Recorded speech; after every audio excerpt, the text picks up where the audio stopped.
These are the ultimate animals.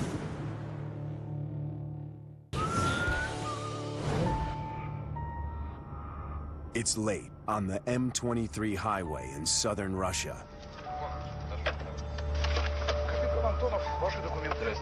Traffic cops stop a man with a burned-out headlight.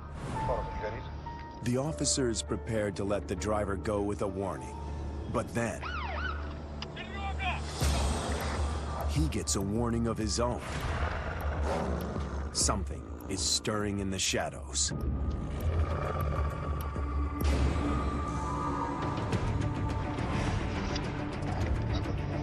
There's only seconds to run.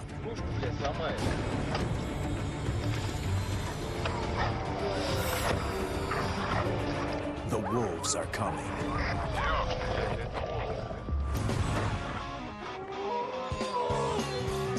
From Little Red's grandma to those 3 sheltered pigs, we've learned to fear the big bad wolf.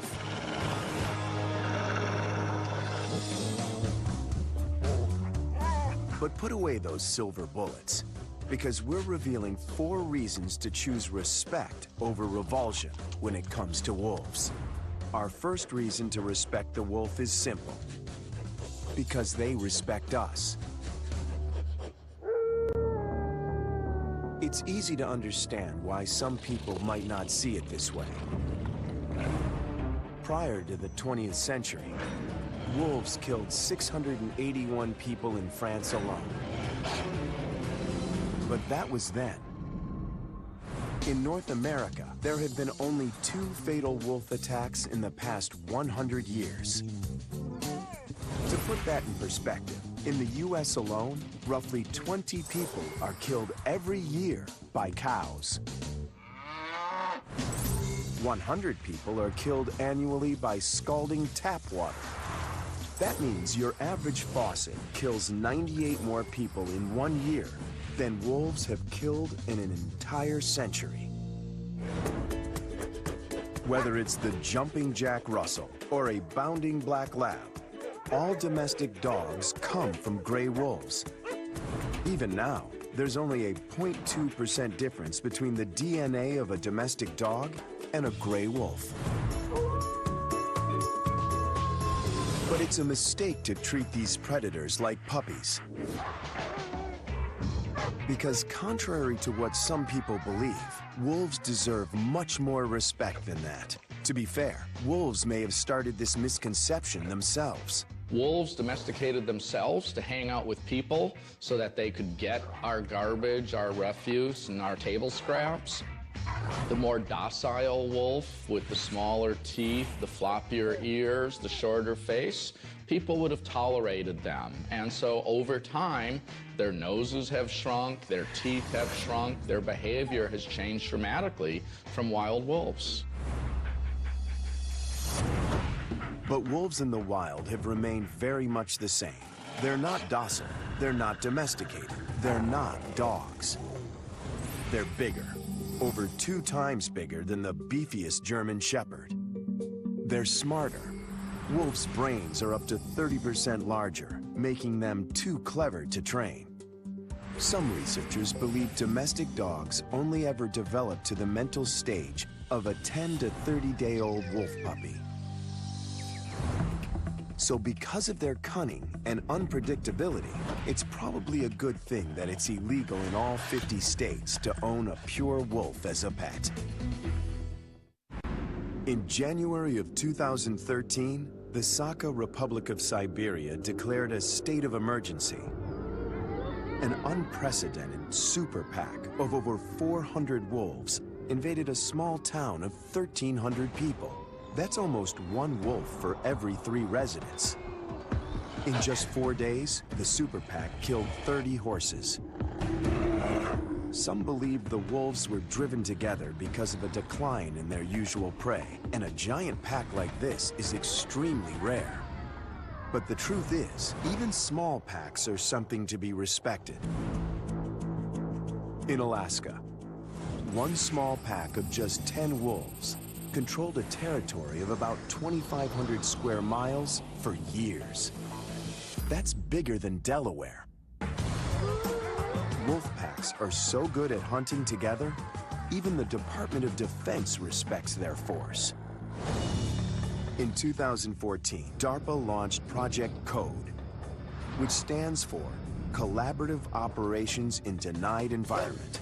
The goal is to mimic the way coordinated wolf packs hunt with minimal communication, to create semi-autonomous military drones that can enter enemy airspace, then work together to evade and attack.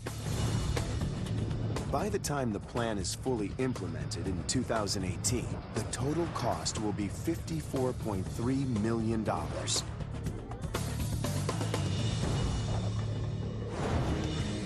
For years, researchers gave the leader in a wolf pack the title Alpha Wolf. It seemed to make sense. Webster's dictionary even defines alpha as having the most power in a group of animals or people. But recently, there have been some changing thoughts about the term alpha wolf. Apparently, there's no such thing, not how we think about it anyway. So a lot of packs are essentially family groups. So what most people would call mom and dad, we're calling, the alpha wolf and his lady friend.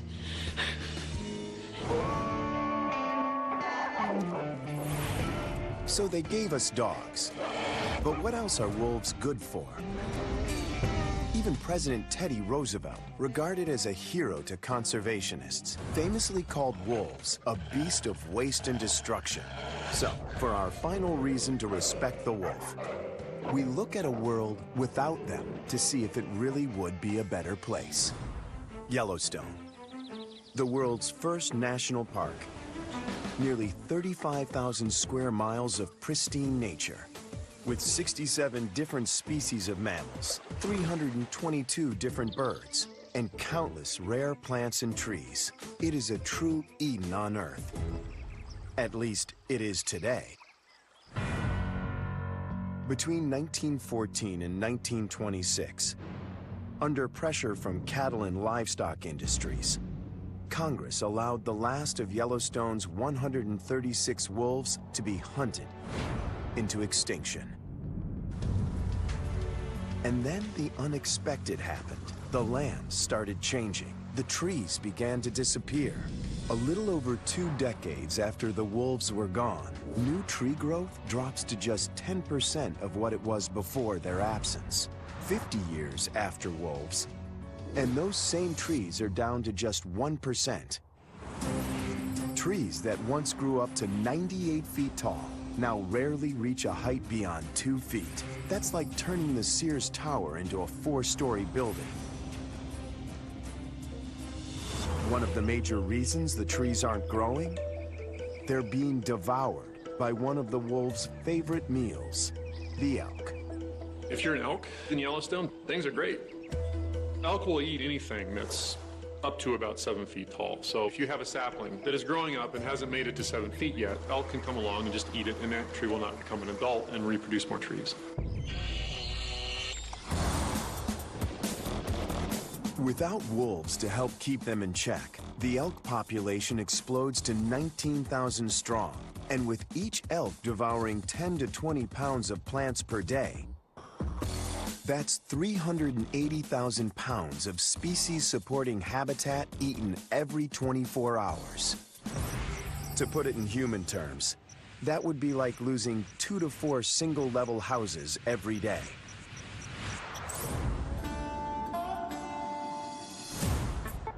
Riverbanks start to crumble without the roots of trees and plants to hold them together.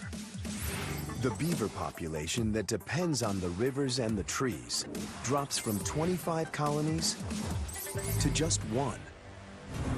Even grizzlies, one of Yellowstone's biggest draws, seem to be disappearing, which only disrupts the food chain further. 70 years after their eradication, and this world without wolves is dying. But then, in 1995, thanks to provisions in the Endangered Species Act, 2 wolf packs are reintroduced to Yellowstone. The impact is palpable.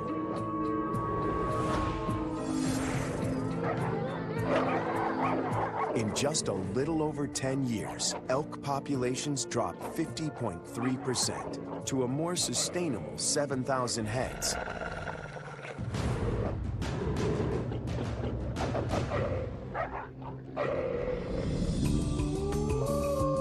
But it may be more than just how wolves kill elk. Some studies suggest they also keep them running, so they can't overgraze any one area. And less elk competing for food means more bison. In the years after wolves return, bison populations in Yellowstone doubled from under 1,000 to over 2,000. And because wolves eat big game animal, they actually were leaving behind carrion that were being scavenged by ravens, bald eagles, and even bears. So there was an increase in the bear population. 15 years after the return of wolves, and even the shape of the rivers start to change. Deeper roots mean stronger soil and more defined riverbanks. Yellowstone goes from having one beaver colony to over 100. While there are other factors at play, the wolves' impact on Yellowstone's biodiversity is undeniable. After the return of top predators like wolves, Yellowstone begins to recover. This interconnectedness is known to scientists as a trophic cascade, and it goes beyond Yellowstone. From Glacier National Park to the Smoky Mountains, wolves are a vital part of a complex ecosystem. And if that's not reason enough to respect the wolf, what is?